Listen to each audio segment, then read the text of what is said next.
जो कहो हवन कर दे। जो ये हवन से, ये ताबीज बांधने से, ये घोड़े की नाल की अंगूठी पहनने से ये बुरा लगेगा सबको। कुछ नहीं होता, कुछ नहीं होने वाला। तो ये सब हरि के अनुचर हैं, सब हरि के अनुचर हैं।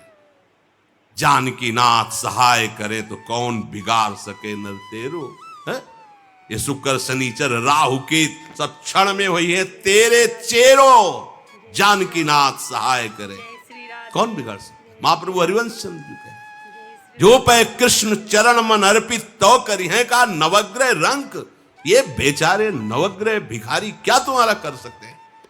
यदि तुम बादशाह श्री कृष्ण के दास हो तो ये चाहे जिस नक्षत्र में बैठे हो तुम्हारे अनुकूल चलेंगे, तुम्हारे अनुकूल चलेंगे। अपने को चढ़ा दो श्री हरि के चरणों में और हरि से विमुख हो तो, लेकिन ये सेवक हरि के हैं और हरि के तुम विमुख हो तो ये प्रसन्न हो ही नहीं सकते, तुम्हारा पतन ही होगा। पर ये संसार समझता नहीं। भगवान नाम से मतलब नहीं, भगवत आराधना से मतलब नहीं। अरे भाई ये लोकपाल हैं, जानते हो भक्त को भी काम क्रोध क्यों सताता है। ताकत नहीं इनकी प्रवेश कर जाए, अहंकार है इसलिए। और भगवान को अहंकार अच्छा नहीं लगता, इसीलिए भगवान के सब दूत हैं चढ़ बैठते हैं। देख तू कितना बड़ा साधक, कितना बड़ा भजनानंदी, दिखा हमें। अब फेल तो मैं भगवान की शरण, तो हो ना भगवान की शरण। और भगवान की शरण में हो जाए तो यही महासुख प्रदान करने लगते हैं, और कोई नहीं, इन्हीं के लड़का बच्चा है। द्वारिकाधीश के पुत्र रूप में कौन प्रकट हो रहा है। भगवान कामदेव, जो प्रद्युम्न अवतार है, साक्षात कामदेव हैं। कामदेव साक्षात आ रहे हैं। हम प्रभु से विमुख हो, कोई हमारा सहयोग कर सकेगा, कोई नहीं कर सकता। और अगर करने गया तो वो भी उल्टा टंग जाएगा। ये भी बात समझ लो। भगवान देख लो, हम आपको उदाहरण बता रहे कि तो कैसे काशी नरेश, पौंड्रक, ये सब मिलकर भगवान के विरोध में हुए। भगवान ने सुदर्शन चक्र को छोड़ा, काशी नरेश पौंड्रक सबका उद्धार किया। और काशी नरेश का पुत्र था सुदक्षिण। उसने विचार किया कि ये तो बहुत बड़े अपमान की बात है। भगवान शंकर की नगरी में रहता, काशी में, महामृत्युंजय है, काल के भी महाकाल हैं। पंडितों से कहा ऐसा उपाय नहीं कि हम द्वारिका को भस्म कर दें। बोले है, भगवान शिव के ऐसे ऐसे मंत्र हैं कि वो तो विनाशकारी भी तो है ना, वो बहुत सुंदर भी है। कर्पूर गौरम करुणावतारम संसार सारम, करुणा के स्वरूप है। आशुतोष नाम है। एक चुल्लू जल ऐसा कोई देवता नहीं मिलेगा जो संसार में कोई देवता नहीं खाता, वो इन पे चढ़ाए जाते हैं। अकौड़े का फूल, धतूर का फल, ये कोई पाता है? इतने से वो प्रसन्न, इसीलिए वो आशुतोष रीझ जाए तो पूरा नगर का नगर सोने का ऐसे दे दिया, लंका उन्हीं दे दी। और अगर दृष्टि बदल जाए तो हनुमान जी बनकर पूंछ में आग लगा को उसी लंका को नाश कर। बड़े विचित्र है। हाँ है भगवान शंकर विनाशकारी, द्वारिका को भस्म कर सकते हैं। आराधना की सुदक्षिण ने, बड़े बड़े विद्वान बुलाए। काशी तो विद्वानों की नगरी, और ब्राह्मणों की विद्वता तभी सार्थक है जब प्रभु में उसका समापन हो। विद्या कौन? जो भगवान से मिला दे। अविद्या कौन? जो अहंकार माया में लगा दे। तो उन विद्वानों की ये समझ में नहीं आया कि किसके विरोध में मुझे अनुष्ठान में बैठालना है। बैठ गए, अनुष्ठान शुरू किया। तो मंत्रों में ताकत तो है ही। भयंकर कृत्या प्रकट हुई, विश्व का विनाश करने की सामर्थ्य रखने वाली। मंत्रों के द्वारा उसे प्रेरित किया, जाओ द्वारिकापुरी को ही भस्म कर दो। और ये पता नहीं था कि द्वारिकापुरी ब्रह्मा की बनाई हुई नहीं है। सारी की सारी शक्तियां ब्रह्मा की बनाई हुई चीज पर बिगाड़ सकती हैं, लेकिन चिदानंद धाम में इनका तो प्रवेश नहीं। अब दूर से द्वारिका में दिखाई दिया, भयंकर ज्वाला में कृत्य आ रही। लोग भागकर भगवान के पास गए, प्रभु कोई भयानक मंत्र से आविष्ट होकर कृत्य आ रही जो नष्ट करना चाहती है द्वारिका। तुम्हें घबराने की जरूरत नहीं, ना बताने की जरूरत है। द्वारिका हर समय सुदर्शन से सुरक्षित है, और सुदर्शन कोई जड़ चक्र नहीं है, वो चैतन्य भगवत पार्षद है। जब जहां जैसा अवसर आता है वैसा वो रूप रख लेते हैं। एक को मारना है तो 100 अरे वाले, हजारों को मारना है तो 1000 अरे वाले, और अगर पूरा सिस्टम विनाश करना है तो अनंत अरे वाले सुदर्शन चक्र हो जाते हैं। और जब सेवा ये नहीं होती तो हाथ जोड़े भगवान के पास खड़े रहते हैं। ये कोई जड़ वस्तु नहीं कि तलवार है भगवान की तो तलवारें बनी खड़ी रहेगी, नहीं, पार्षद स्वरूप है। आवश्यकता हुई वही कौमुदी की गदा सुदर्शन, ये सब दिव्य है। पांचजन्य शंख सुदर्शन चक्र सेवा में थे। भगवान ने आदेश किया, देखो क्या है, सुदर्शन चक्र ने दौड़ाया कृत्या को, वहीं चल जहां से आई तू, वहीं ले गए जहां पंडित लोग सब सावधान, मंत्र से अपने को सुरक्षित किए। ये बड़े खतरनाक अनुष्ठान होते हैं, जो मारण अनुष्ठान होते हैं, बहुत खतरनाक होते हैं। मतलब अगर सही माने में वो भगवत आराधक नहीं है तो फिर नष्ट भी कर देंगे, ऐसा नहीं। तो एक प्रसंग आता है कि एक शालिग्राम भगवान को नचा करके पैसे लेते थे।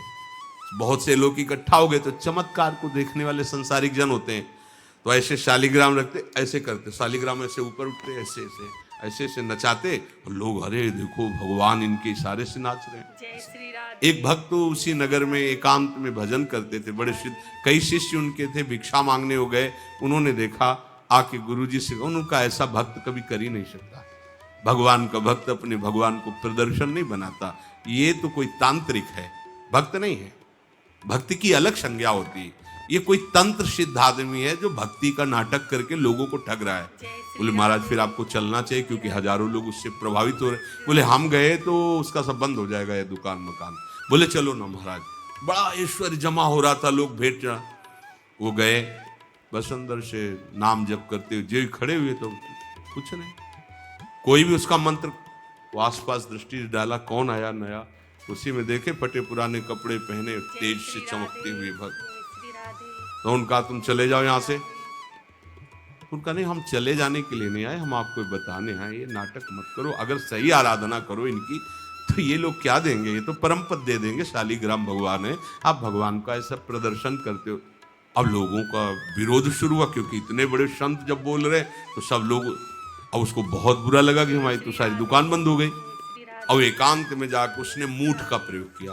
ये मारण होता है मंत्रों से, एक खप्पर में आग जैसी जलती है, उसमें अभिषिक्त करके भेजा जाता है, और जिसके पास भेज दिया गया वो उल्टी में खून, शौच में खून, 2-4 जितना समय रखा गया उसके अनुसार मर जाएगा वो। पर ये साधारण लोगों की, भजनानंदियों के ऊपर नहीं।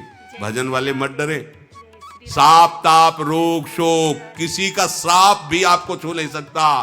कोई ताप, कोई दोष, कोई रोग, कोई मारण, कोई मूठ, किसी की सामर्थ्य नहीं। राधा राधा राधा, जिनके चरणों में सुदर्शन चक्र बसता है वो है किशोरी जी, जो लाल जो हाथ में रखते हैं ना, श्री जी के चरण चिन्हों में सुदर्शन चक्र है। वो मूठ गई महात्मा की कुटिया के सामने, और बस जैसे मक्खियां भिनभिनाती ऐसी आवाज आई, बस वैसे नाच रही थी बात। तो वो डेहरी के पास आए, और उनका, हमारे दृष्टि में भगवान की सिवा कोई नहीं, आप में भी भगवत शक्ति है। क्या आप ये नहीं समझते हैं कि निरपराध के लिए मारण किया गया है? हमारे में सामर्थ्य है, हम आपको अभी नष्ट कर सकते हैं। अरे भगवान के नाम में आप जाओ और उनको दंड दो। कोई मंत्र नहीं पड़े थे, मूठ वापस हुई, और मुंह से खून, शौच से, उन्हीं के त्राहिमाम मच गया। फिर उनको लगा कि मुझे जाना चाहिए उसकी रक्षा के लिए। गए, भगवान नाम स्पर्श करते हुए इसे माथे पे हाथ, सब शांत हो। बोले अब अवसर हम दे रहे हैं, अब नाम जप कर लो, नाटक बंद करो। उस चरणों में गिरा, उसी दिन शिष्य बन गया। तो सुदर्शन चक्र ने कृत्या को नष्ट नहीं किया, वहां द्वारिका में दौड़ाया। जब काशी पहुंची, काशी भगवान विश्वनाथ जी के त्रिशूल में बसी हुई है, और शिव की दृष्टि से सुरक्षित है। जो वहां श्रद्धा पूर्वक वास करे उसका मोक्ष अनिवार्य है। तारक मंत्र देकर शिव करते हैं, पर उस कृत्या को सुदर्शन ने नष्ट किया, और जितने ब्राह्मण थे सबका राधे राधे, और पूरी काशी में आग लगा दी। विश्वनाथ जी मुस्कुराए, नाराज थोड़ी।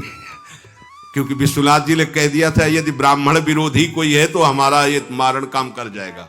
उनको ये समझ में नहीं आया कि नमो ब्रह्मणे देवाय भगवान का नाम है, वो जानते थे। तो कोई भी भगवत विरोध भाव लेकर के किसी भी देवता की आराधना करके कुछ नहीं होने वाला।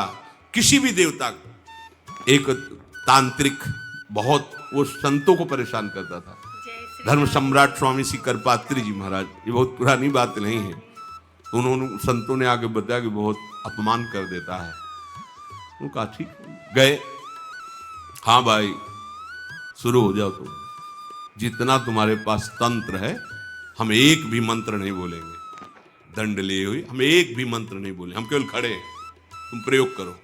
जय श्री राधे, वो जय श्री राधे। जो उसके तंत्र के प्रयोग, नारायण नारायण नारायण नारायण, कुछ बोले अब हम प्रयोग करें। तो उठा, साष्टांग दंडोत हुआ, बोले आप धर्म सम्राट करपात्री जी हैं क्या? क्योंकि इतनी सामर्थ्य केवल उन्हीं में है जो मुझे रोक सके दूसरे। बोले बंद कर दो, दोबारा शिकायत नहीं आनी चाहिए हमारे पास। तंत्रों में बड़ी सामर्थ्य होती है, लेकिन भगवान में अनंत सामर्थ्य होती है, अनंत सामर्थ्य होती है। इसलिए हमें कभी भी प्रभु से विमुख होकर कोई भी देवता बचा लेगा ऐसा सोचना भी नहीं कि हम किसी की आराधना करके, ऐसा नहीं, वही आपको नष्ट कर देगा।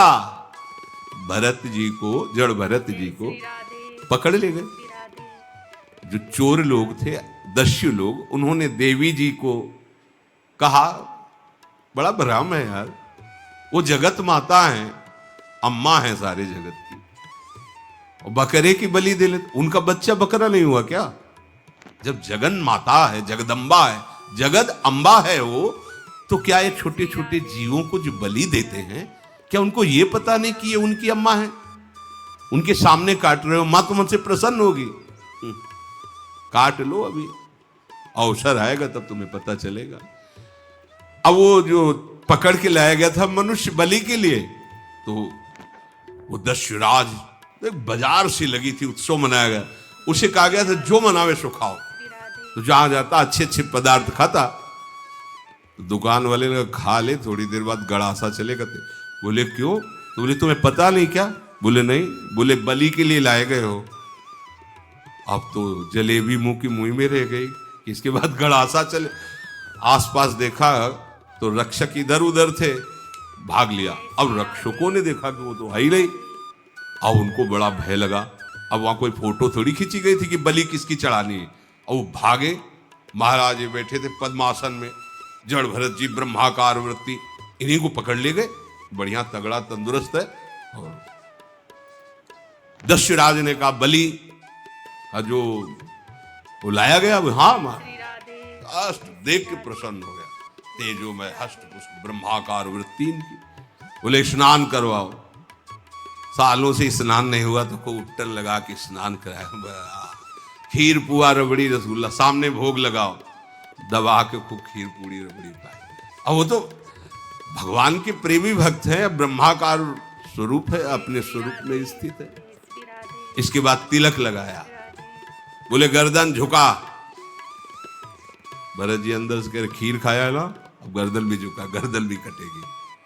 भक्त की गर्दन यदि श्रद्धा से झुके तो ठीक,